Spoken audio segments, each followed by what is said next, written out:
5 ans de prison, dont 2 ans ferme, mais aussi 5 ans d'inéligibilité. C'est ce que le parquet a requis contre Marine Le Pen dans le cadre de l'affaire des assistants parlementaires. Conséquence directe, si dans quelques mois le verdict va dans ce sens, eh bien Marine Le Pen ne pourra pas être candidate à l'élection présidentielle de 2027. Mais alors, de quoi parle-t-on?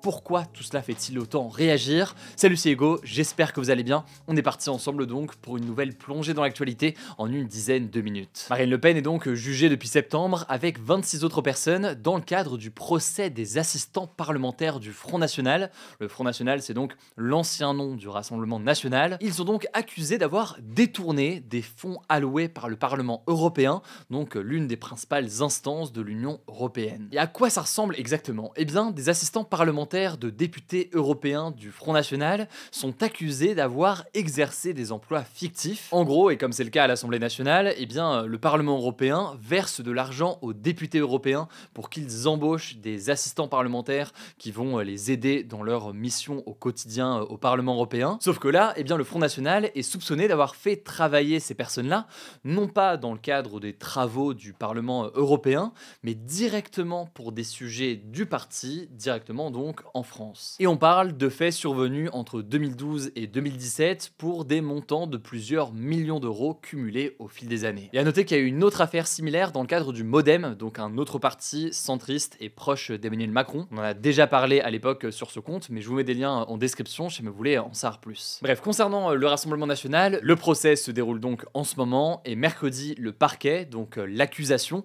a détaillé les peines requises. L'une d'entre elles a fait particulièrement parler, c'est la suivante: 5 ans de prison, dont 2 ans ferme mais aménageables, on aura l'occasion d'en reparler, mais 5 ans de prison, dont 2 ans ferme, 300 000 euros d'amende, mais aussi 5 ans d'inéligibilité qui ont été requis donc contre Marine Le Pen. Le parquet estime en effet que Marine Le Pen, elle-même députée européenne, mais surtout présidente du parti à l'époque, était au centre, je cite, d'un système organisé. Et ce que l'on peut noter, c'est que le parquet a requis une peine d'inéligibilité assortie d'une exécution provisoire. Et là, c'est un point extrêmement important. Exécution provisoire, qu'est-ce que ça veut dire? Eh bien, si une telle peine est prononcée, et donc qu'elle est prononcée avec exécution provisoire, eh bien, ça veut dire qu'elle s'applique immédiatement. Et donc, même si Marine Le Pen décide de faire appel et de contester un éventuel verdict qui irait dans ce sens, eh bien, cette peine d'inéligibilité continuera en attendant à s'appliquer. Pour dire les choses très franchement, dans le cas où une telle peine est prononcée, Marine Le Pen ne peut pas se dire je vais faire appel et en attendant je suis candidate à l'élection présidentielle, puisque ce ne serait pas possible dans ce cas précis. Alors maintenant, attention, c'est très important de rappeler que ce qu'on évoque ici, c'est ce qui est demandé par le parquet. Ça ne veut pas dire que c'est cette peine qui sera forcément prononcée. Le verdict du tribunal, il ne sera pas connu tout de suite. A priori, on le connaîtra au premier trimestre 2025, donc ça va prendre plusieurs semaines et plusieurs mois. Mais c'est donc ce qui a été demandé en quelque sorte par l'accusation. Bon, je le disais, tout ça a vivement fait réagir, et les premiers à réagir, ça a été, vous l'imaginez, les membres du Rassemblement National. Marine Le Pen, mercredi soir, a dénoncé une violence et une outrance du parquet. Alors, l'actuel président du Rassemblement National, Jordan Bardella, qui n'est pas visé par ce procès, et je vous mets des liens en description pour en savoir plus, mais il a déclaré, je cite, « Le parquet n'est pas dans la justice, il est dans l'acharnement et la vengeance à l'égard de Marine Le Pen », ajoutant, je cite, « Ces réquisitions scandaleuses visent à priver des millions de Français de leur vote en 2017. C'est une atteinte à la démocratie. » Mais les réactions, elles ont dépassé le Rassemblement National. À droite, par exemple, certains politiques ont pris la parole. On peut noter que Gérald Darmanin, l'ex-ministre de l'Intérieur, a déclaré ceci: « Combattre Madame Le Pen se fait dans les urnes, pas ailleurs. Si le tribunal juge qu'elle doit être condamnée, elle ne peut l'être électoralement sans l'expression du peuple. » Il appelle, je cite, à ne pas creuser plus la différence entre les élites et l'immense majorité de nos concitoyens. Alors cette même phrase a fait réagir d'autres politiques, par exemple Xavier Bertrand, qui est du parti Les Républicains, qui a déclaré ceci: « La démocratie, c'est aussi le respect de la justice. La loi existe, elle s'applique à tous et personne n'est au-dessus des lois. » C'est ce qu'il a déclaré au micro de RTL. Plutôt dans le même sens, le ministre de la Justice, Didier Migaud, a déclaré, je cite, « La justice est indépendante et les magistrats sont eux-mêmes indépendants. C'est un principe constitutionnel. » Avant de déclarer aussi, je cite, « Le juge ne se substitue pas au pouvoir politique. Il y a une indépendance entre les pouvoirs. » De leur côté, donc, on défend le principe de la séparation des pouvoirs et le principe donc que la justice s'applique à tous. Mais parmi les déclarations, on retrouve aussi celle de de Jean-Luc Mélenchon, de la France Insoumise donc. Jean-Luc Mélenchon qui déclare notamment ceci dans un tweet: « Une peine d'inéligibilité ne doit pas être appliquée avant expiration de tous les recours prévus par la loi, sinon la crise politique serait aggravée sans aucun avantage pour la société. » Contrairement au RN, nous sommes contre les peines automatiques, etc. Autrement dit, même si Jean-Luc Mélenchon débute son tweet en soutenant le travail de la justice, eh bien il s'oppose à ce principe d'exécution provisoire et le fait donc que Marine Le Pen serait déclarée inéligible même pendant donc qu'elle fait appel. Alors cette déclaration a elle-même fait beaucoup réagir, y compris au sein de son propre camp. Alors maintenant, que va-t-il se passer? Je le disais, on aura le verdict et la décision du tribunal dans les prochaines semaines, voire les prochains mois. Ce qu'il faut quand même noter, c'est qu'au-delà de Marine Le Pen et de sa potentielle condamnation, eh bien il y a aussi d'autres cadres du Rassemblement national qui sont concernés par ce procès. Et il y a aussi le parti lui-même, puisque le parquet a requis une amende de 4,3 millions d'euros, dont 2 millions d'euros avec sursis. Et c'est quand même important, puisque même si on n'est pas aux États-Unis avec des campagnes présidentielles sans plafond et tout ce qu'on a pu voir aux États-Unis ces derniers jours, en France aussi, évidemment, une campagne ça coûte de l'argent, et donc la question d'une éventuelle amende dans le cadre de cette condamnation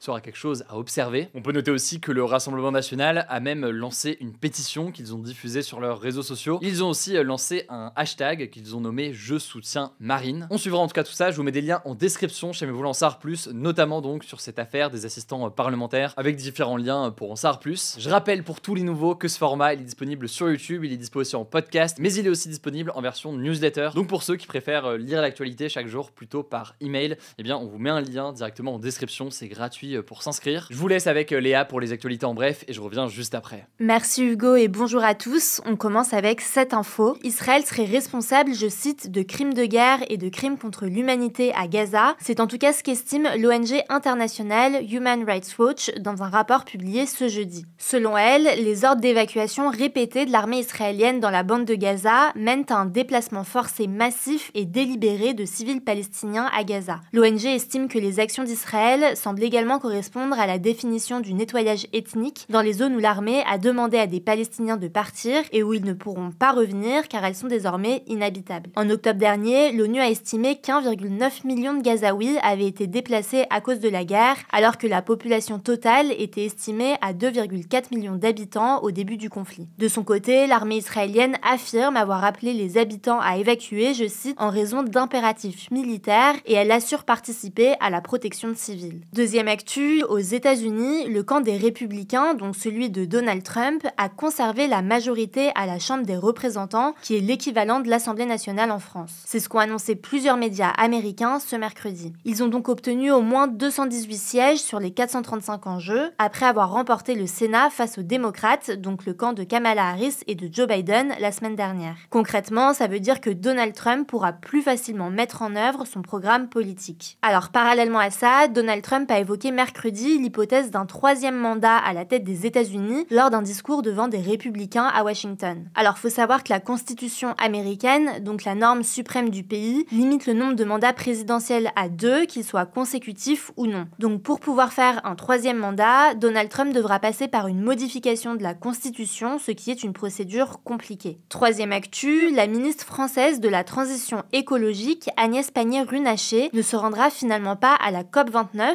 une grande conférence climatique internationale qui a débuté ce lundi à Bakou, en Azerbaïdjan, et qui se terminera le 22 novembre. C'est ce qu'elle a annoncé ce mercredi lors d'une séance au Sénat. Selon elle, cette décision fait suite aux attaques, je cite, inacceptables du président azerbaïdjanais contre la France et l'Europe. En fait, les relations entre la France et l'Azerbaïdjan sont assez tendues en raison du soutien de la France à l'Arménie, qui est l'ennemi historique de l'Azerbaïdjan. Dans un discours à la COP29 ce mercredi, le président d'Azerbaïdjan a dénoncé l'histoire coloniale de la France, mais aussi, je cite, les crimes du régime du président Macron dans ses territoires d'outre-mer, notamment en Nouvelle-Calédonie. Alors, il était déjà prévu qu'Emmanuel Macron ne participe pas à la COP29, et donc au final, aucun membre du gouvernement français ne sera présent non plus. Il y aura cependant une quarantaine de négociateurs français intégrés à l'équipe européenne. Quatrième actu, plus d'un quart des personnes accueillies par le Secours catholique en 2023 n'avaient aucune ressource et il s'agit d'un niveau record selon le rapport annuel de l'association sur la pauvreté en France dévoilé ce jeudi. Au total, 95% des ménages rencontrés vivaient sous le seuil de pauvreté qui est établi à 1 216 € pour une personne seule. À noter que les femmes représentent plus de la moitié des personnes rencontrées. Le Secours catholique explique notamment cette hausse par les démarches dématérialisées formalisés qui peuvent être complexes pour accéder aux aides sociales, mais aussi par des critères pour y être éligibles qui ont été resserrés. 5e actu, les 3/4 des 18-25 ans indiquent avoir déjà renoncé à un emploi ou à une formation par manque de solutions pour se déplacer, selon le dernier baromètre des apprentis d'Auteuil publié ce jeudi. Concrètement, ils ont dû abandonner au moins une opportunité, soit parce qu'ils n'avaient aucune solution de transport accessible et compatible avec leurs horaires, soit parce qu'ils n'avaient pas de moyens de transport personnel, ou encore en raison du coût des transports, que ce soit celui de l'essence ou des transports en commun. Et on finit avec cette actu. En Colombie, un pays d'Amérique du Sud, le Parlement a adopté une loi qui interdit le mariage de mineurs de moins de 18 ans ce mercredi. Faut savoir que la Colombie autorise actuellement les mariages à partir de l'âge de 14 ans, à condition que les parents de la personne mineure donnent leur consentement. Selon les chiffres officiels, 114 mariages impliquant des personnes mineures ont été célébrés en Colombie en 2023. Alors pour entrer en vigueur, la loi doit encore être promulguée par le président de gauche Gustavo Petro, qui avait rejeté une initiative similaire lorsqu'il était au Parlement. On suivra ça. Merci beaucoup Léa pour ces actualités en bref. Alors on va reprendre la question du jour, donc n'hésitez pas à poser des questions directement dans les commentaires. Ça peut être sur notre travail ou alors sur l'actualité. On prendra le temps d'y répondre dans les prochains jours. Prenez soin de vous, prenez soin de nos proches et puis on se dit à demain pour une nouvelle vidéo.